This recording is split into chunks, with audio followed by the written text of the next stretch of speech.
അത് കുരു പൊട്ടിപ്പോയി. പിന്നീട് അത് അങ്ങനെ പഴുത്ത് ഇൻഫെക്ഷനായി. കാലിൻ്റെ ഇതുവരെ മുട്ട് വരെ ഇൻഫെക്ഷൻ കയറി. നമ്മളൊന്നും അറിയിച്ചിട്ടില്ല എന്ന് വെച്ചാൽ നമ്മളെ സമാധാനപരമായിട്ട് അങ്ങനെ നമ്മളൊന്ന് ആശ്വസിപ്പിച്ചിട്ടൊക്കെ ഒരു നല്ലൊരു പ്രതീക്ഷിച്ച ഒരു മൈൻഡ് വർക്ക് തന്നെ നിൽക്കുന്നു. നമ്മള് ഇത്രയും ഭക്ഷണം ഒന്നും കഴിക്കാതെ ഇത്രയും ടെൻഷനായി നിൽക്കുന്ന സമയത്തൊക്കെ വന്ന് ആശ്വസിപ്പിച്ച് നമുക്കൊരു പ്രതീക്ഷ തരുമായിരുന്നു. എൻ്റെ പേര് ഇക്ബാലി, ഞാൻ വളാഞ്ചേരി. വലിയ ചെറിയ കുരു വന്നായിരുന്നു. ഇവിടെ ഒരു കുരു വന്ന് അത് കുരു പൊട്ടിപ്പോയി. പിന്നീട് അത് അങ്ങനെ പഴുത്ത് ഇൻഫെക്ഷനായി. കാലിൻ്റെ ഇതുവരെ മുട്ട് വരെ ഇൻഫെക്ഷൻ കയറി. പിന്നീട് അങ്ങനെ അന്ന് രാത്രി തന്നെ അവിടെ നേരെ ഇങ്ങോട്ടേക്ക് ഷിഫ്റ്റ് ചെയ്തായിരുന്നു.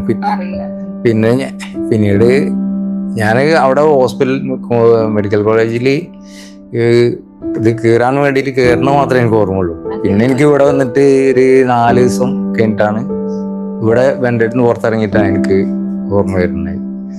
അപ്പോൾ പിന്നെ ഏകദേശം ഞാൻ ഒന്ന് ക്ലിയർ ആയിട്ടുണ്ട്, റെഡി ആയിരുന്നു. പിന്നെ ഡോക്ടർമാരൊക്കെ നല്ല ഇതായിരുന്നു, നല്ല സിസ്റ്റേഴ്സൊക്കെ നല്ല നോട്ടും കാര്യങ്ങളും നല്ല ഇതായിരുന്നു.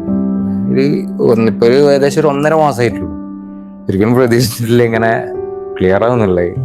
അപ്പോൾ കുഴപ്പമൊന്നുമില്ല, സംഭവമൊക്കെ നല്ല ഉണങ്ങൊക്കെ ക്ലിയർ ആയിരുന്നു. അതൊന്ന് വെച്ച് നോക്കുമ്പോൾ എത്ര ദിവസം വെന്റിലേറ്ററിൽ ഉണ്ടാവും ആളെന്നൊന്നും അറിയില്ല. പ്രാർത്ഥന കൊണ്ട് മാത്രം ഇങ്ങനെ ഇരിക്കുകയാണ്. പിന്നെ ഇവിടുന്ന് ഡോക്ടർമാർ ഏജ് കുറവല്ലേ, പ്രതീക്ഷിക്കാന്ന് പറഞ്ഞു. ആ ഒരു വിശ്വാസത്തിൽ നിൽക്കുന്നു എല്ലാവരും. ഐസിയുവിൻ്റെ നല്ല മുന്നേ മുറിയുമായിരുന്നു. 5-6 മാസം എന്തായാലും വേണ്ടി വരുന്നായിരുന്നു നമ്മളൊക്കെ മൈൻഡില്.